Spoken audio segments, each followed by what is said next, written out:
తాకట్టులో ఉన్న బంగారాన్ని విడిపించి ఆ రోజు ఆన్లైన్ రేటుకే మేము కొంటాం. Sharma gold company.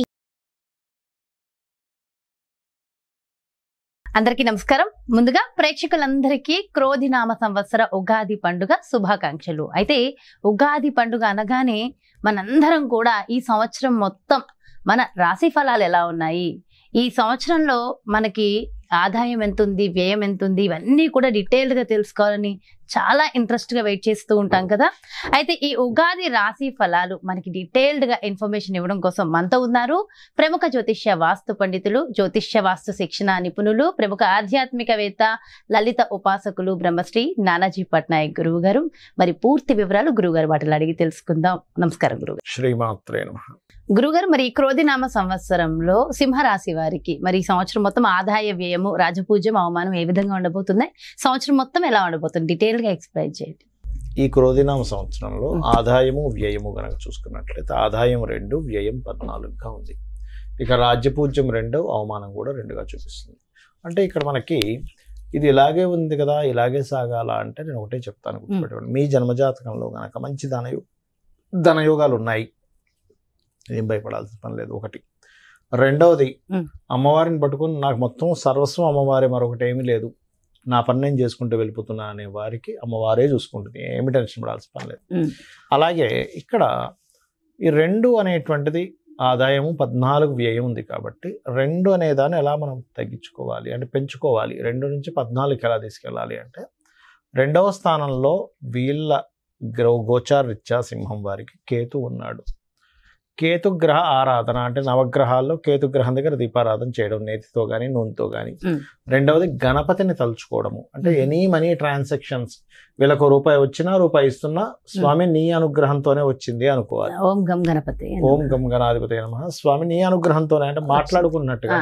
చూడండి, ఇప్పుడు ఎవరైనా మనకి హెల్ప్ చేస్తారు, వాళ్ళ వల్ల వచ్చిందని మనం ఫీల్ అవుతాం కదా, కానీ మనకు తెలియకుండానే భగవంతుడు ప్రతి దగ్గర ఉంటాడు, ఇది మనం అర్థం చేసుకోవాలి. అదొకటి. సో గణపతి ఆరాధన చేసుకుంటుంది, అది బాగుంటుంది. రెండవది, ఖర్చు తగ్గాలి అంటే రాహుగ్రహం దగ్గర దీపారాధన చేయడము, దుర్గాదేవి ఆరాధన లేదా అమ్మవారి ఆరాధన చేయడం ద్వారా కూడా ఖర్చు తగ్గుతుంది.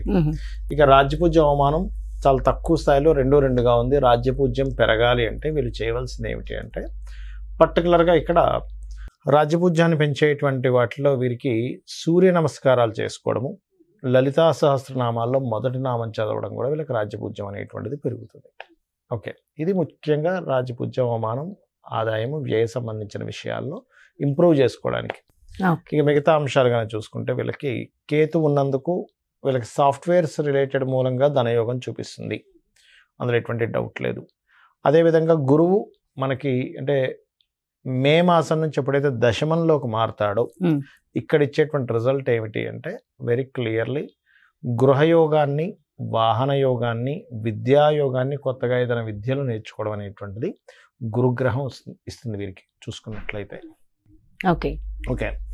అలాగే సంతానం కోసం ప్రయత్నం చేసేటువంటి వారికి కూడా కొద్దిగా అంటే ఈ సంవత్సరం మే తర్వాత నుంచి కొంచెం మే నుంచి ఒక అక్టోబర్ వరకు సంతానం విషయంలో కొంచెం ప్రయత్నం చేసే విషయంలో వీలైతే మే లోపలే ప్రయత్నం చేయడం మంచిది. ఎందుకంటే పంచమం మీద గురుబలం ఉంటుంది. మే మారితే కొంచెం గురుబలం తగ్గి మరలా October, middle of the October నుంచి పెరుగుతుంది. కాబట్టి కొంచెం మే నుంచి మిడిల్ ఆఫ్ ది అక్టోబర్ వరకు ఈ ఐవీఎఫ్లు, ఐయుఐలు చేయించుకునే వారు కొంత జాగ్రత్తగా ఉండాలి. ఇక సింహం వారికి 7వ స్థానంలో ముఖ్యంగా అంటే ఈ మే మనకి ఏప్రిల్ నుంచి మనకి ఉగాది స్టార్ట్ అయినప్పటికీ దానికంటే ముందు నుంచే కొంచెం శనికుజులు కలిసి ఉంటున్నారు సప్తమంలో. కాబట్టి ఏమిటి, ఈ శనికుజ కలయిక వల్ల మీరు ఏదైనా జీవిత భాగస్వామిని ఎంపిక చేసుకునే విషయంలో కానీ, పార్ట్నర్స్తో కానీ తెలియని ఆర్గ్యుమెంట్స్, డిస్కషన్స్ ఇవి కనిపిస్తున్నాయి పర్టికులర్గా చూసుకున్నట్లయితే. ఓకే, ఇవి ఈ యొక్క ఇది ఫలితం తగ్గాలి అంటే కొంచెం మీరు కొంచెం ఏప్రిల్ మాసంలో పర్టికులర్గా కుజాశని గ్రహాల దగ్గర కనుక దీపారాధన కనుక చేసినట్లయితే వివాహ సంబంధించిన విషయాల్లో ఇబ్బంది రాకుండా ఉండడము, కుదరడము, పార్ట్నర్స్తో కుదరడం ఇటువంటివి స్పష్టంగా గోచరిస్తున్నాయి. ఇక పర్టికులర్గా గమనించుకున్నట్లయితే కాస్త దశమ స్థానంలో గురువు ఉన్నందుకు అష్టమాధిపతి అవుతాడు వీళ్ళకి గురువు. ఈ లగ్నానికి శుభుడైనప్పటికీ కూడా అష్టమాధిపతి అయినందుకు కొంచెం జాబ్ విషయంలో కొన్ని చేంజింగ్స్ కానీ మార్పులు కానీ చేసుకుంటారు వీరు. కొత్త ఉద్యోగ అవకాశాలు కూడా వస్తాయి. కాకపోతే వీళ్ళకి రియల్ ఎస్టేట్ వాళ్ళకి చాలా బాగుంటుంది. రియల్ ఎస్టేట్ వారికి కొత్తగా ఏదైనా నేర్చుకోవడానికి మాత్రం చాలా బాగుంది. తల్లిదండ్రుల యొక్క అనుగ్రహం కూడా బాగుంది. అదేవిధంగా అష్టమ స్థానంలో రాహు సంచారం జరుగుతున్నందుకు కాస్త వాహన ప్రయాణాలు చేసేటప్పుడు మాత్రం కాస్త జాగ్రత్తగా ఉండాలి. వాహనాల మీద వెళ్ళేటప్పుడు ఇట్లాంటి విషయాల పట్ల కొంత జాగ్రత్త వహించినట్లయితే సరిపోతుంది, గమనించుకున్నట్లయితే. ఇది ఓకే, చిన్న చిన్న పరిహారాలు చేసుకుంటే ఓవరాల్ గా బాగుంది సింహరాశి. సరిపోతుంది. ఓకే గురుగారు, చాలా చక్కగా వివరించారు గురుగారు. అయితే ప్రపంచ వ్యాప్తంగా, దేశ వ్యాప్తంగా మొత్తం ఎలా ఉండబోతుంది అంటారు ఈ సంవత్సరం? ఒకటేనమ్మా, క్రోధినామ సంవత్సరానికి అధిపతి ఎవరు, అంటే ఈ సంవత్సరానికి రాజు ఎవరు అనేటువంటిది తీసుకుంటే కుజుడు అవుతాడు.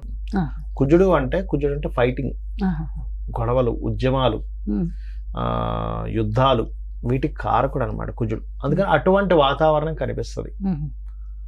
అయితే లక్కీ ఏంటంటే కాలసర్ప దోషం నుంచి గురువు బయట ఉన్నాడు, అది కొంత సేఫ్ ఇస్తుంది. బట్ ఏదైనా కానీ కొంచెం యుద్ధ సంబంధంగా, అంటే రాజులకి ఇప్పుడు చూడండి అప్పటిదాకా అక్కర్లేదు, మనకి ఫిబ్రవరి నుంచే స్టార్ట్ అయింది దాని ప్రభావం. ఎందుకంటే ఈ రవి మనం జనవరిలో మనం చెప్పుకున్నప్పుడు కూడా చెప్పుకున్నాం, కొంచెం ఈ సమయంలో కొంచెం ఈ బాంబు పేలుళ్ళని, లేకపోతే ఈ గొడవలని, కొంచెం ఈ యుద్ధ నౌకల్ని ట్రాప్ చేయడం అని, లేకపోతే అంటే నౌకా దళాల మీద, లేకపోతే నౌకల మీద, అంటే జలరాశుల్లో కుజుడు శని ఉన్నారు కాబట్టి నౌకల మీద అంటే దాడి చేయడం, దాన్ని హైజాక్ చేయడం లాంటివి ఉంటాయని చెప్పుకున్నాం లాస్ట్ టైం. అట్లాంటివే జరిగింది ఈ మధ్య అంతా కూడా. అంటే ఏమిటి, ఈ సంవత్సరం ప్రత్యేకంగా కొంతవరకు ఈ యుద్ధ సంబంధించినటువంటి ఈ మనం ఊహించినటువంటి మార్పులు అనేకమైన జరుగుతాయి. అంటే అసలు లాస్ట్ మినిట్ వరకు ఇది మారదు, ఇలాగే జరుగుతుంది అనుకుంది, అది సడన్ గా మార్పు వచ్చేస్తుంది. అసలు ఎవరు ఎక్స్పెక్ట్ కూడా చేయరు, అసలు ఇలా జరుగుతుందా, ఇలాంటివి కూడా జరుగుతుంది అసలు ప్రపంచంలో అన్నట్టుగా జరుగుతుంది. అన్ని మార్పులు ఏదైనా కావచ్చు. అంటే టెక్నికల్ గా హై లెవెల్లో మార్పులు చూస్తాము, రాజకీయంగా హై లెవెల్లో మార్పులు చూస్తాము, గుర్తుపెట్టుకోండి. అసలు మోసాల లెవెల్లో కూడా హై లెవెల్లో మార్పులు చూస్తాం. సో కాస్త కేర్ఫుల్ గా ఉండాల్సిన సమయం because of Saturn Mars combination అలాంటిది. అందులో పర్టికులర్ గా మే వరకు ఈ జాగ్రత్తలు తీసుకోవాలి, మెయిన్ గా మే వరకు. అదొకటి. ఇక మిగతా అంశాలు కనుక చూసుకుంటే గనక, అంటే వీళ్ళు మరి ఇప్పుడు ఈ యుద్ధ సంబంధించిన ఇవన్నీ అనుకున్నాం కదా, మరి రకరకాల దేశాల్లో మన ఇండియన్స్ ఉంటారు, అందరూ కూడా మనుషులే కాబట్టి వీళ్ళెవరూ కూడా ఇబ్బంది పడకుండా ఉండాలి అంటే ఒకటే గుర్తుపెట్టుకోండి, కాలభైరవ అష్టకము, కాళికాదేవి యొక్క స్తోత్రాలు, కాలభైరవ అష్టకం కానీ, నృసింహస్వామి యొక్క స్తోత్ర పఠనం చేయడం కానీ, ఆంజనేయ స్వామి యొక్క ఆరాధన చేయడం కానీ, ఇవి గనక చేయగలిగితే, లేదా మీకు దగ్గరలో గోశాల ఉంది, గోవులకు కాస్త బెల్లము, అదేవిధంగా నువ్వులు కాదు సారీ బెల్లము మరియు క్యారెట్లు, నువ్వులు తినిపించకూడదు, పొరపాటు నువ్వులు అన్నాను, నువ్వులు అస్సలు తినిపించకూడదు, బెల్లము క్యారెట్స్ తినిపించాలి. నువ్వులు దానం మాత్రమే ఇవ్వాలి. చాలామంది అంటుంటారు, ఏమంటే నువ్వులు మేము తినిపించాలా అని అడుగుతూ ఉంటారు, ఏది పురోహితుడు తీసుకోవట్లేదని. ఎందుకంటే అమ్మ అది ఏదైనా మనకి ప్రెగ్నెన్సీతో ఉందనుకోండి, దాని ప్రెగ్నెన్సీ ఇచ్చినవ్వడం వల్ల మరింత దోషం ఏర్పడుతుంది.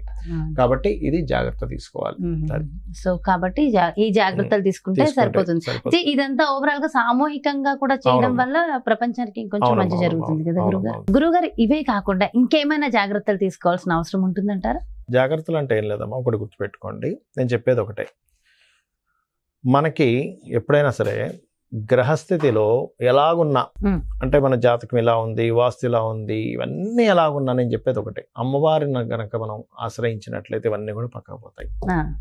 అయితే మరి ఈ శాస్త్రం ఎందుకు ఇచ్చింది అమ్మవారు? ఈశ్వరుడే స్వయంగా కూడా జ్యోతిష్ శాస్త్రాన్ని ఇచ్చాడు కదా, మనం చెప్పుకుంటూ ఉంటాం కొన్ని వాటిల్లో, మహర్షుల ద్వారా మనకు అందించాడని. మరి ఆ పరమేశ్వరుడు ఎందుకు అందించాడంటే మనకు ఒక జాగ్రత్త చూసుకోవడానికి, ఒక రూట్ మ్యాప్ లాగా మనం ఒక తయారు చేసుకుంటున్నాం.